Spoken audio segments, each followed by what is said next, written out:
church for the third time. Thank you for coming back. You're loyal as hell. You know, I've been getting a question a lot asking me, like, you know, how did my mom pass? How did it affect me? There was a lot of questions that, like, revolved around my mom. So I finally decided to just jump into that so I don't get as many questions about that anymore. Not that I don't want to, but, you know, I feel like it needs to be addressed because it's a question that I get at least 3 times a day. You know, and people aren't going to, just because they see that she passed away, they're not going to know from what or how or anything else like that. So, you know, I plan on telling you guys. It might get a little emotional, you know, because that's my mom. I went through a lot with her death and with how everything happened. So, you know, just letting you guys know that we might get a little soft today on the channel. But that's nothing new because we got soft the first video in. But let's get to it. My friends really knew what happened to my mom, but not so much in detail. There's only like about 3 people in this entire world of my friends that know exactly what happened, like detail by detail. And I can say it's Imani. She was there for me. Steph was actually there for me too. Destiny was there for me for part of it as well. And there's a few others, but I'm not going to touch on them because we're not on good terms. And Dominic too. You know, even though we're not speaking right now, that's like my sister. That's like my mom's second daughter. You know, we were inseparable, so she knows everything. She was the first one that I called when everything happened to me. Like, well, not happened to me, but happened with my mom, and I was there, so technically it happened to me too. But I will never forget this day because it was like first of all, me and my mom used to butt heads a lot. Like, if you knew us, you knew that me and her were the exact same way. And we used to just butt heads, like, no tomorrow, like, over the littlest, stupidest stuff. But you know, it just, now that I think about it, it's like, it's stupid, you know, I want to take it all back. But at the time, I was young, I was dumb. And I didn't want to be told what to do. So basically, it was like one day, it was a week after I got my wisdom teeth taken out. She came into the living room. She didn't look really good. I was eating. And she said something to me, and I was like, bro, leave me alone. Like, you're annoying me. And she went to the bathroom, and she went to go use the bathroom. She went to go pee. And I heard her unlock the door. And then all of a sudden, I just heard this huge, like, it sounded like a bunch of stuff crashing down. But, you know, I didn't really think of anything like that. I thought, you know, she dropped something or something like that. So I left it alone. Like 5 minutes passed by. I'm sitting with my aunt. I'm like, listen, I'm going to go check on her because it just doesn't seem, it seems a little off. Like, she would have came out the bathroom by now. My aunt's like, no, leave her alone. Like, she's using the bathroom. She could be in the middle of having her pants down. Leave her alone. I'm like, nah, I'm gonna check. It doesn't seem right. I went to the bathroom. My mom is collapsed, passed out. You know, she looked literally, my mom was very, very white, very, very pale. So she literally looked gray. And it freaked me out because I had no idea what to even do at that point. I'm screaming, I'm crying. My aunt comes in. She's like, oh my God. And she's trying to handle it better than me because of how I'm reacting. So we call my uncle because he's a police officer. So we call my uncle and he sends cops to our house, and I call 911. And, you know, if we call 911, you know, they're not helpful that much at all. They're like asking questions that have nothing to even do with the situation. She's not asking me my address. She's asking me why I'm screaming, everything else like that, telling me to calm down. But listen, I couldn't calm down because my mom's literally on the floor, passed out, looked like she's about to die. So, you know, it was a lot.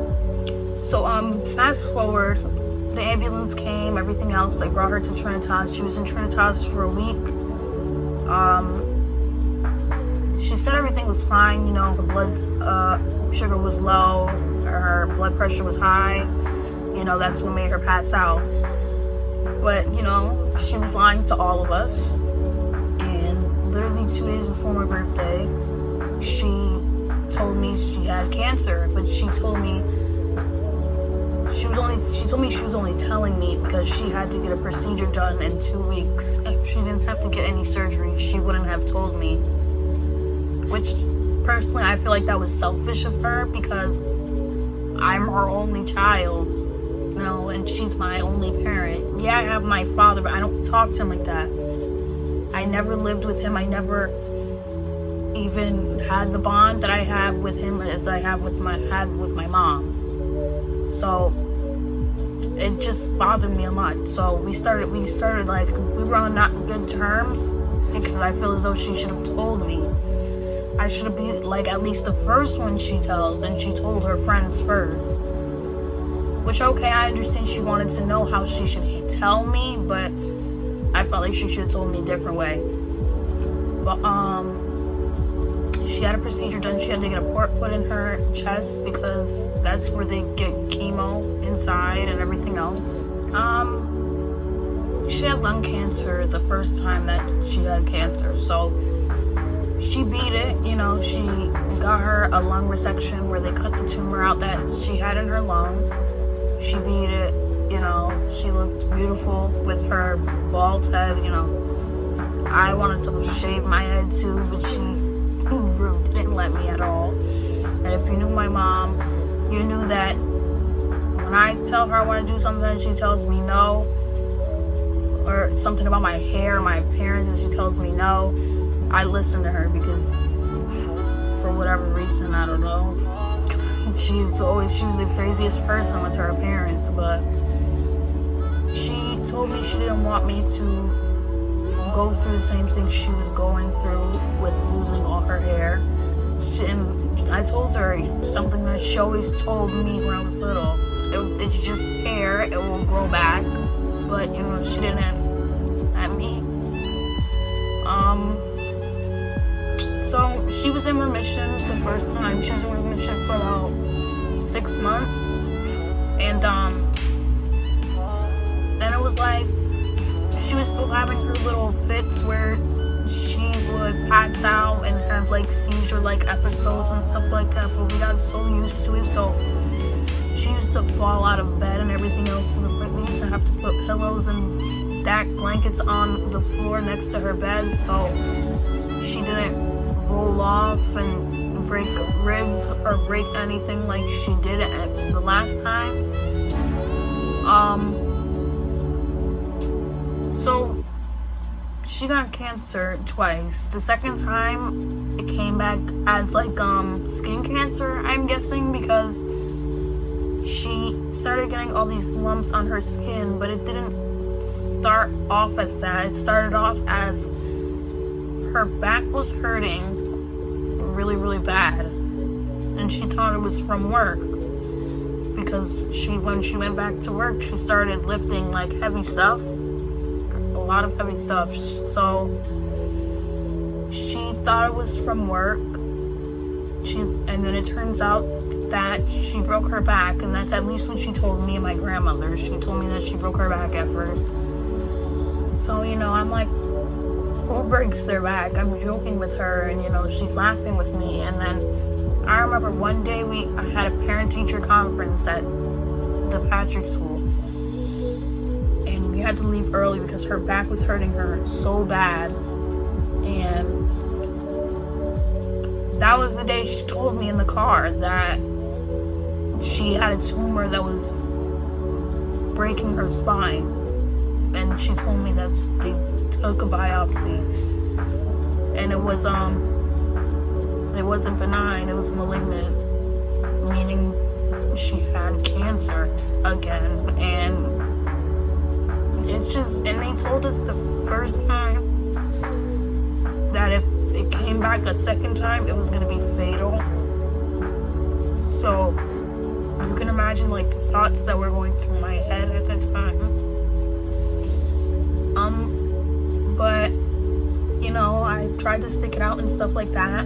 She had back surgery done, and that's kind of where shit started going downhill, because she couldn't really, I don't even know how to explain it. She couldn't do anything on her own, and ever since then she didn't really recover from that. So once she had her back surgery, she went to rehab, like a rehabilitation center to learn how to walk again, to learn how to basically do things on her own. And they discharged her because she learned how to walk, but she was basically wheelchair bound. She was in a walker, and it was crazy because I used to have to carry her up the stairs sometimes when she was actually living here, and I used to have to carry her and put her in the bathtub so she can take a shower on this shower chair. I stopped going to school. They allowed me to do home instruction. I stopped going to school so I can drive her to and from chemo. And then it was just like, it started getting worse and worse and worse, because you started seeing tumors develop on her skin, and it started getting bigger and bigger and bigger. She had chemo, but towards the end, she was starting to stay with my uncle because he had less stairs than us and everything else. So it was one day she was staying here. She had chemo, so I stopped. I was not going to school that day. It was actually my uncle's birthday, and she woke up and she said that she didn't feel well, and she told us to call the ambulance so she could go to the hospital because that's how bad she felt. So my uncle came, and I just felt so bad because it was his birthday, and she went to the hospital, and they were making room for her to stay, and they told us, like, you know, she's not coming home ever. Like, that was the last time she was ever gonna be home, was that morning. So basically, like, my grandma told me this and everything else. So she was in the hospital, and she told me, when I went to visit her that day, she cried to me and she told me that she was tired of living the way she was. She was only 46 at the time, and she said she has no life and she was tired of living that way. So, you know, that's a part of me why I have peace, but a part of me, you know, it makes me upset. I mean, I guess it's selfish of me because I want my mom,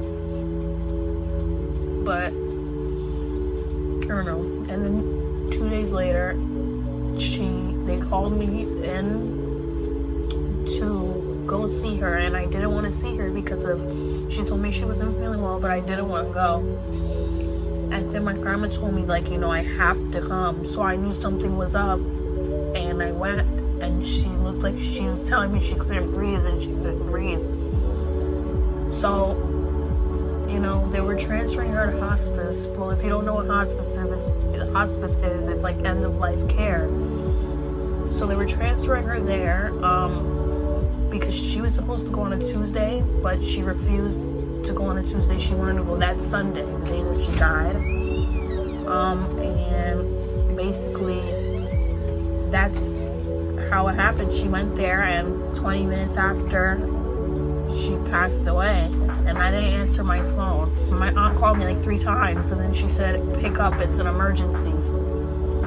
And then I was like, okay. And then she's like, come home now. And I went home, and my aunt was standing outside. It was pouring rain outside. And that's how I knew something was up. And she told me that my mom, like, she died. So we went to the hospice and everything else. And we saw her.